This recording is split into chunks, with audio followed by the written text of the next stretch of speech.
my god! I think this is the first video.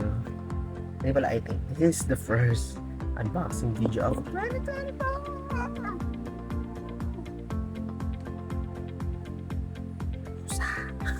So, ito na! And what's so special about this is meron tayong mga January. So, yan. I bought something. Actually, wala namang sale or something. Alam ko nag-sale ng January 1. Pero parang yun na yun. Pero wala, parang payday sale yata. Payday sale. Ano ba bumili? Kasi a 15 ng January. I think. Yeah. May sale or something.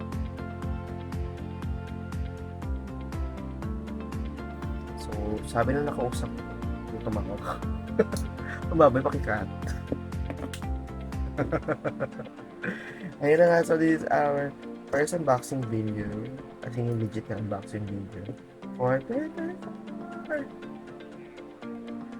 So, that's it. Actually, isa lang yung o-open natin today. Isa lang muna. Siguro bukas na yung isa. Pag dumating na yung kasabay, ano kasi, parang padating pa na yung iba. Siyempre, batch by batch siya yung hindi ina-unbox. So, let's do this. So, January. Ganda po.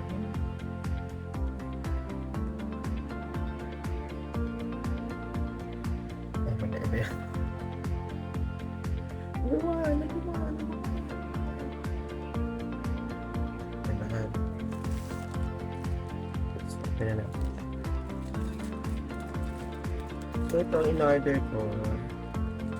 Actually nasaktuhan lang to. Hindi ko talaga ako order nito.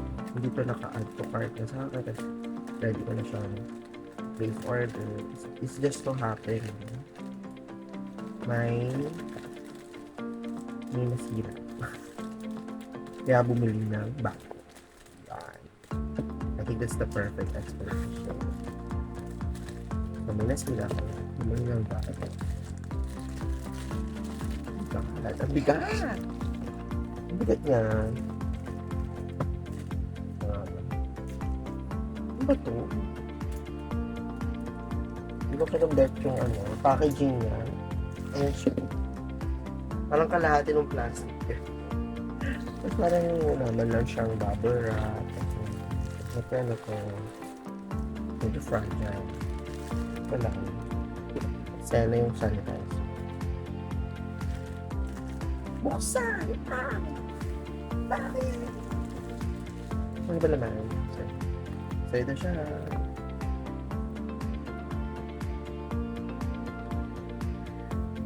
My new mechanical keyboard! So I bought a mechanical keyboard. Sinasira na yung keyboard ko. Hindi siya maandar. Kahit palit-palitan ko na. So gaya ng friend ko, expert sa mga ganito na baka nga daw yung luma matagal na kasi yun parang 3-4 years na parang during the stage ng pandemic pinabili and I think okay, worth it naman siya for the price. Parang wala pa yatang 500 sa 500 kaya yun worth it na rin siya pero this time I want to level up na and yeah, that's it. So that's our video. Unboxing. So medyo may UP siya dito. Yan. Kasi nga yung box na ligay is parang nilagay lang siya sa plastic kasi yun na yun. Eh medyo kinakabahan tayo mga friends. So let's try to open it dito sa may UP. Kinakabahan ako kasi baka may ano siya something parang ito galing sa ibang bansa.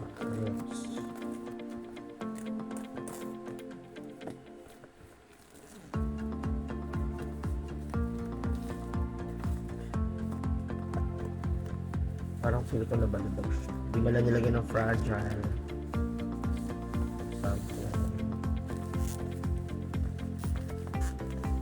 yung mga times na mapapaisip mo, sana naglagay ka no, doon sa Lazada, pag umorder ka, tapos mga ganito na, ganito yung meron siya, parang insurance, accidental theft, mga gano'n, damage pa lang. So, kasi may mga UP talaga siya all throughout. So, let's see. Here's the offing.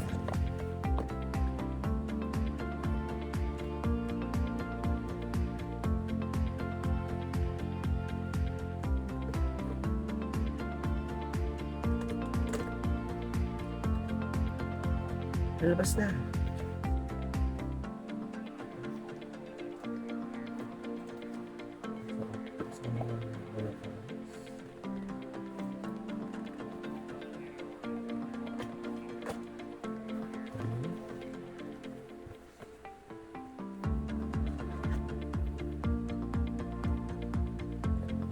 Char.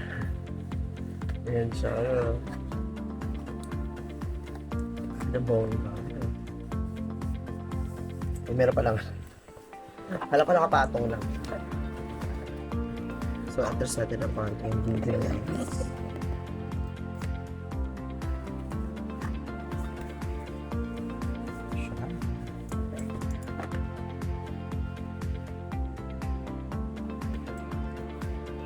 so, maliban sa port is meron din siya USB-C to USB.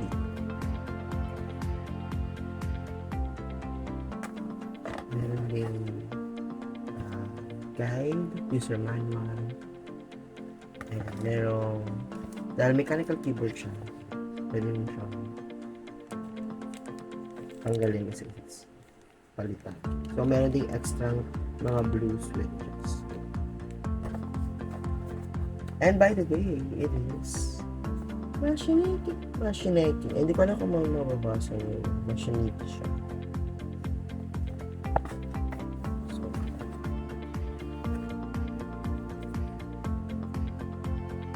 tabi muna natin yung boxeo niya. Kunin ko lang yung user. So, hindi na natin siya matitest. Kasi unboxing lang sa atin. Hindi unboxing and test. Nakabalot pa rin, hindi ka pa siya. Let's see. So, ito pinili kong color. Alright, color. Wow. Ganda.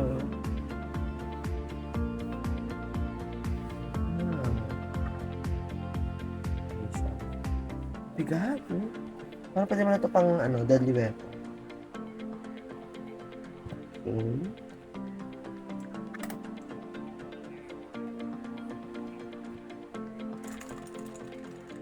Love it! Ay. Typewriter. Gusto ko yung ganito. Ngayon. Pag nakita ka na ibang tao. Busy ka, anak.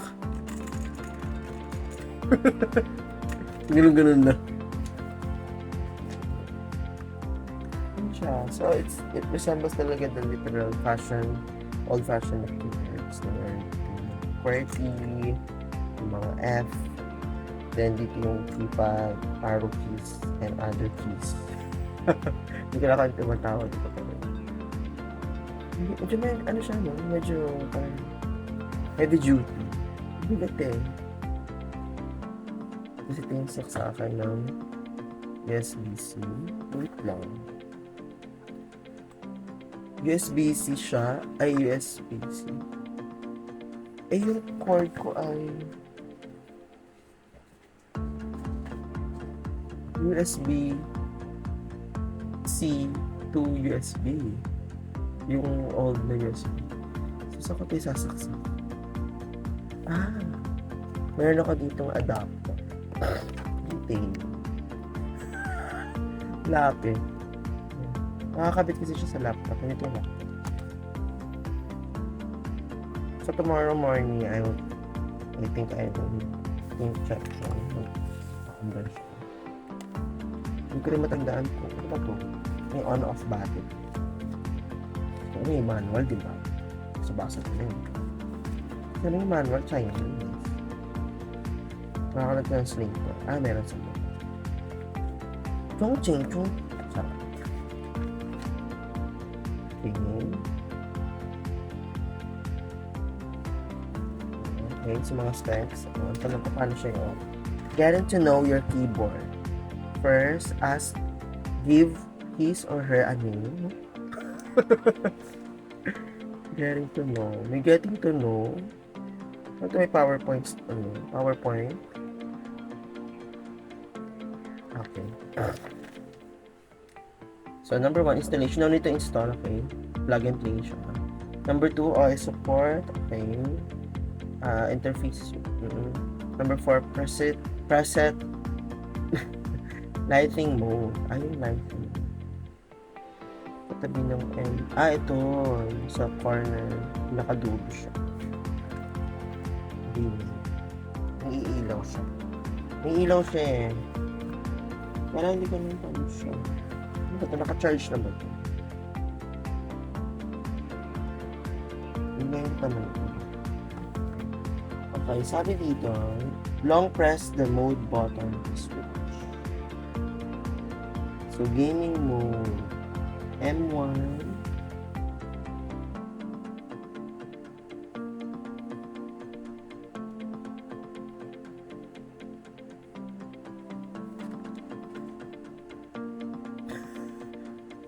I know it's a gaming keyboard.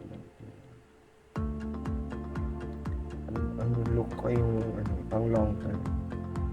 And it's worth 1899. So, I'm expecting na mas mahaba siya sa isang. So, merong office po.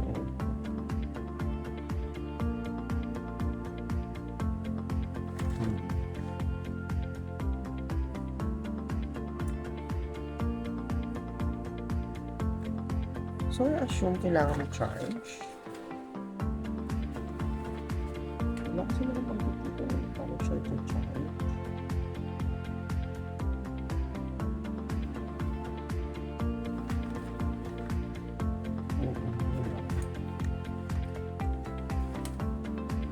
So, meron ako nitong USB-C. Pero ko lang ito.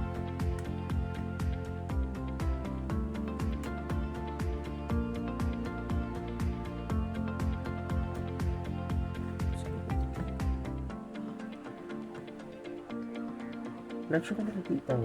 Pero yan, nagko-color na siya. Ano sa kabila? Hila natin yung ating light source. Be ready.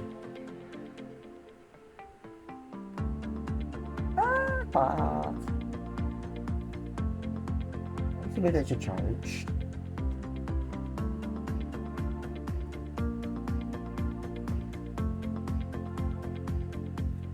May ibang siya. Gilid. Actually, it means na nag-charge. Okay.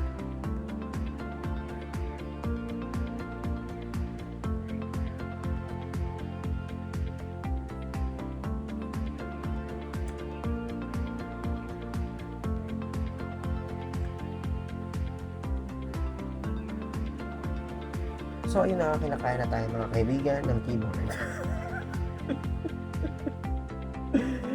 Hindi ko siya mag-gets. Parang feeling ko kailangan mag-YouTube. Kailangan ko mag-check. Paano siya gamitin. Hindi nakakatulong tong user manual. Hindi siya friendly.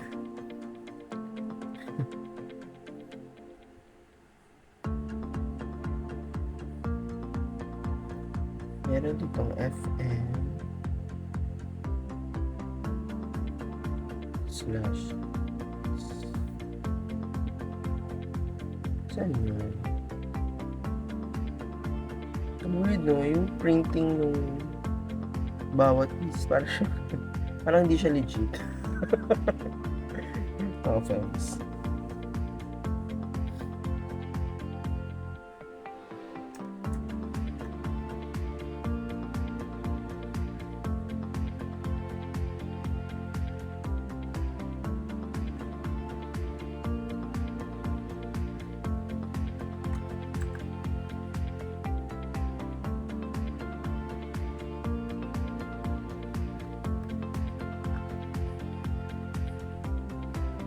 Natutuwa ako sa kanya.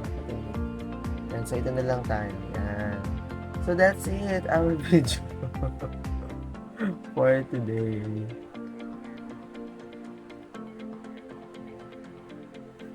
Machenike. Ano ba? Ako baka maano, kung ma-cancel ako, mali yung basa ko. Actually, hindi ko talaga alam basa. Machenike. Hindi, Machenike. Machenike? Excuse me nga. Ano basa dito? Machenike?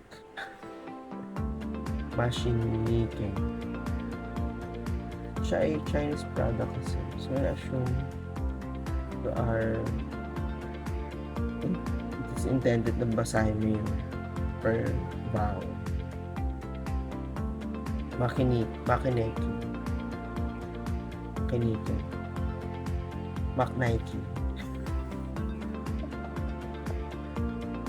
Again, this is an unboxing video. So that's it. Thank you guys for watching. Hopefully ma-figure out ko na siya kung paano siya.